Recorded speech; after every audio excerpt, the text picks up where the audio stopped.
দেখো, এটা মিরকা মাছ কষিয়ে নিয়েছি। এইখানে কিন্তু লেজও রয়েছে, 2 4 5 5টা মাছের পিস রয়েছে, রয়েছে একটা মাথা, একটা লেজ। আমি পটল দিয়ে টমেটো দিয়ে কি তরকারি তৈরি করছি, দেখাচ্ছি তোমাদের। এই দেখো, অলরেডি কষানো হয়ে গেছে। এই যে এটাকে বলে কষানো।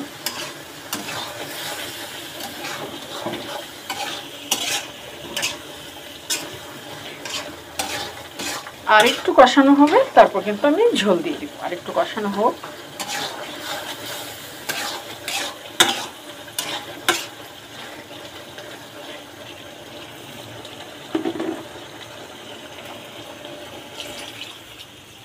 ব্যাস হয়ে গেল। আমি কিন্তু এই যে ফার্স্ট টাইম, মানে এখনই উতরান আসলে পরে মাছ দিব, কারণ মিরকা মাছ কিন্তু অত্যন্ত নরম জাতের একটা মাছ। তো এটা যখন হয়ে যাবে তখন আমি মাছ অ্যাড করে দেব। হয়ে গেছে, দেখতে হবে। এই যে দেখেছ, প্রায় হয়ে গেছে। অলরেডি পটল সিদ্ধ হয়ে গেছে। তাহলে এখন কি করব,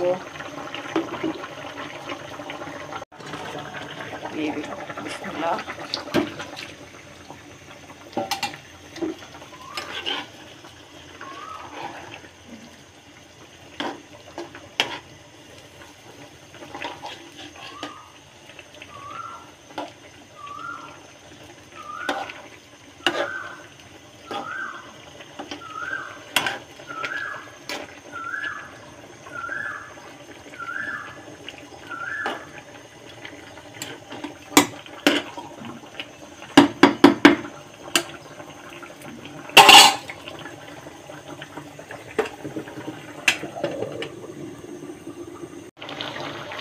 হয়ে গেছে, একদম কমপ্লিট।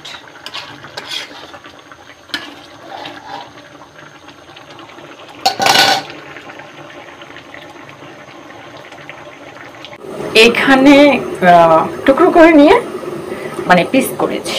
তারপর এখানে কিন্তু পেঁয়াজ কি কি বলে পেঁয়াজ বাটা দিয়েছি। আচ্ছা, কি করে দিয়েছি সেটা বলি। প্রথমে দিয়েছি লবণ, হলুদের গুঁড়া, মরিচের গুঁড়া, তারপর দিয়েছি আমি পেঁয়াজ বাটা। তো এটা থাকবে, আমি তাওয়ায় ভেজে নেব, সে সময় দেখাবো তোমাদের যদি সময় পাই। ওকে, এটা মিরকা মাছ কষিয়ে নিয়েছি। এইখানে কিন্তু লেজও রয়েছে, 2 4 5 5টা মাছের পিস রয়েছে, রয়েছে একটা মাথা, একটা লেজ। আমি পটল দিয়ে টমেটো দিয়ে কি তরকারি তৈরি করছি, দেখাচ্ছি তোমাদের। এই দেখো, অলরেডি কষানো হয়ে গেছে। এই যে এটাকে বলে কষানো।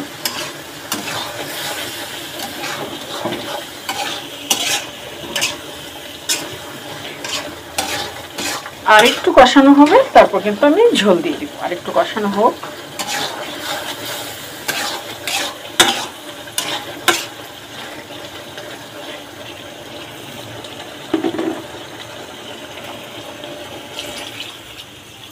ব্যাস হয়ে গেল। আমি কিন্তু এই যে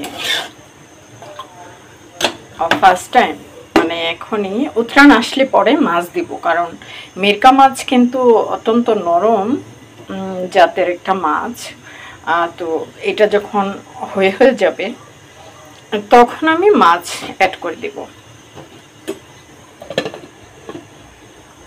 হয়ে গেছে, দেখতে হবে। এই যে দেখেছ, প্রায় হয়ে গেছে। অলরেডি পটল সিদ্ধ হয়ে গেছে। তাহলে এখন কি করব, দিয়ে দিল বিসমিল্লাহ।